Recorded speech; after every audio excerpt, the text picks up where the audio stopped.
Hello and welcome to the Intern Bootcamp series. My name is Hafsa and I'm a general surgery resident, and I am so excited to share with you things that I wish I knew before starting residency. In this video, I'm going to share with you how to navigate a chart and how to get numbers without getting bogged down by everything about the patient. This is a generic screen from Epic showing random patient names just for practice purposes. The first thing you want to check is that your context is right. That makes all the difference in the world. If you're in a peds context, then that would be completely different from the adults context, and sometimes on my end of things, it doesn't let you prescribe stuff or it limits the amount of doses if you're on the peds list. So I'm just going to create a custom list and we're going to go from there. And the first thing I want to show you is how to write a handoff. So for every patient, we write a little summary tidbit about them just to remind us of who they are and important things to remember to ask them on ward rounds. So I'm going to show you guys a sample right now. So for instance, here I'm assuming that they're on the emergency general surgery list, assuming that they came in with a small bowel obstruction. So that's what I have in the first line. And then I'm going to write down the past medical history, past surgical history, which is super important, any anticoagulation they may be on, and then underneath it is the list of tasks. So holding anticoagulation, that would remind us that one day we'd have to restart it, or upon discharge we'd need to restart it. And then the first thing you want to do is you want to print out the list. You want to ensure that the handoffs are complete, and then you can print out the list. Okay, the first thing we're going to do is we're going to print the list. You choose the printer of choice where it says custom on the left. You can pick which headings you want. And then what I also do is I remove the blank column, to be honest, because it squishes the rest of the columns a little bit more. But you can click on it and change the height to short. You can pick portrait or landscape, but almost everyone picks portrait because it's easier to manipulate. You can also have a print preview just to see what the list looks like, and usually we manipulate this to ensure that it's on one page. And there we go, we're printing the list. When it comes to printing out the list, I think the main tabs are number one, the patient room number, name, MRN, because you need to know where you want to go. I think the to-do list is super important. Basic labs, so white count, hemoglobin, platelets, creatinine, potassium sometimes. And then if you are on like a liver transplant surgery where bilirubin and LFTs are important, I would definitely include that in the list, which I have not included in the printed out list. And then anticoagulation tab and antibiotics. I think those are like quick and dirty. You see what's missing, and that's an easy thing to fix on ward rounds. And then I'm gonna show you guys how I get numbers. I'm just double clicking on this patient and you can see the different tabs that they've got on top and the little summary. I'm just going to quickly show you what the notes look like. Over here you can find different notes from different providers, nurses, H&Ps, consult notes, whatever you like. And here is the summary. So before we begin, I want to say that all of these tabs you can edit and choose on your own. I really love the CVICU summary because everything's on one page and I don't have to click around. The first thing I do for any patient is check the vitals. That tells you how critical they are and how they're doing.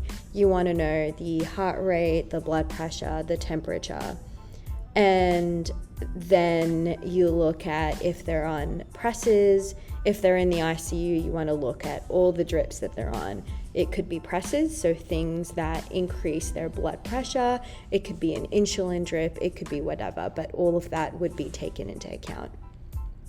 So on my iPad screen, you can see I write down the maximum temperature, and particularly if you're an intern, you want to show the seniors how much attention you pay to details. So I've got the Tmax here, 36.4. I'm writing down the heart rate, and this patient's a little bit tachycardic, so I like putting a box around it, partly because I don't want everything to get lost in the source. This is a fair bit of information that I'm writing down on the piece of paper, so I want to focus on the things that are pertinent. And I've got the blood pressure range, I've got the respiratory rate, I'm writing down the oxygen requirement, which is pretty good, 90%, 2 liters nasal cannula.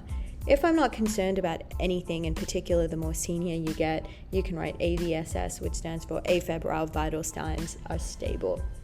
And that saves a fair bit of writing time, to be honest with you guys.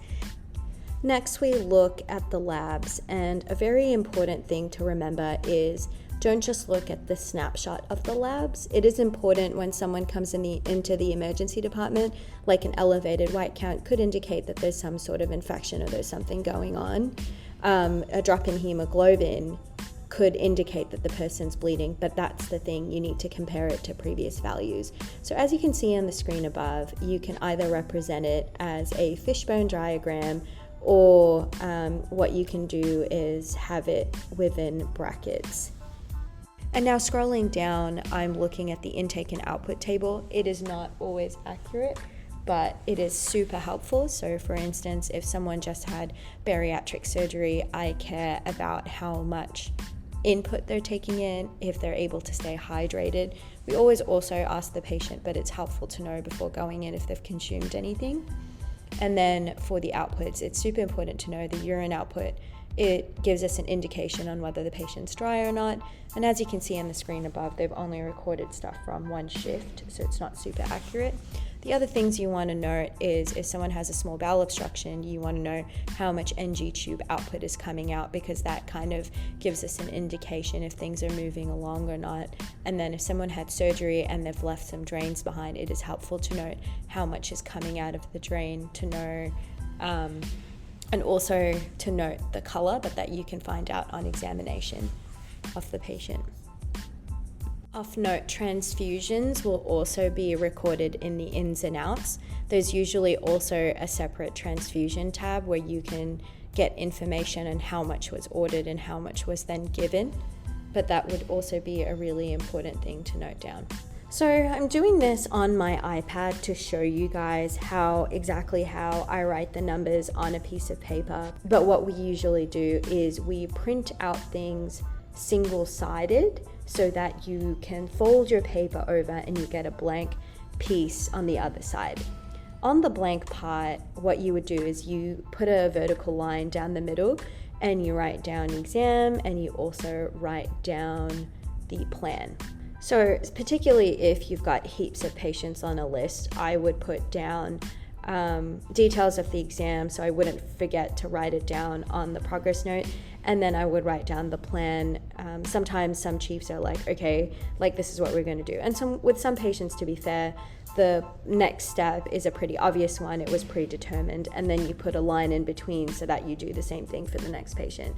I feel like particularly when you're starting, particularly when you're an intern and you don't really know how the services work or what's going to happen next, I think it's always best to write down more details about exam or whatever the chief has said rather than fewer plans. Some other important tabs are the pathology tabs, which sometimes take about a couple of weeks to develop, and also the microbiology to figure out what's growing in an abscess or any collection, and also what it's sensitive to. Next, what's important is the imaging. You would look at the different types of imaging and you can see what's written down about a patient. So I've given you guys an example. It's a CT scan that shows a stricture at the splenic flexure that shows obstruction, for example. And so I would write it down, particularly if it happened within the last 24 hours, so we can discuss it and adjust our plans accordingly. I think it's an excellent habit to always look at the images, even if you don't understand what's going on.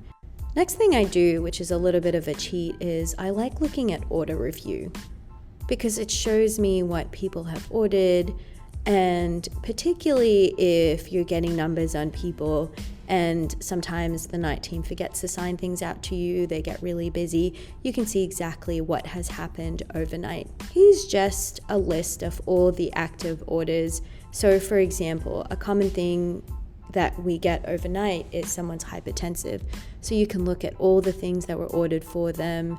You can look at their insulin orders if they're hypoglycemic, and you can adjust things from here.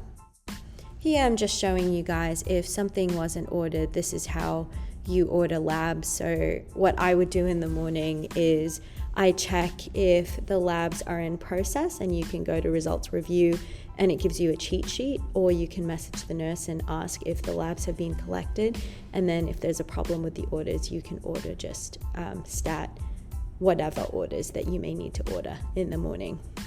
But typically for me, it's been labs that have been missed, and then I just put notify me to find out about the results later.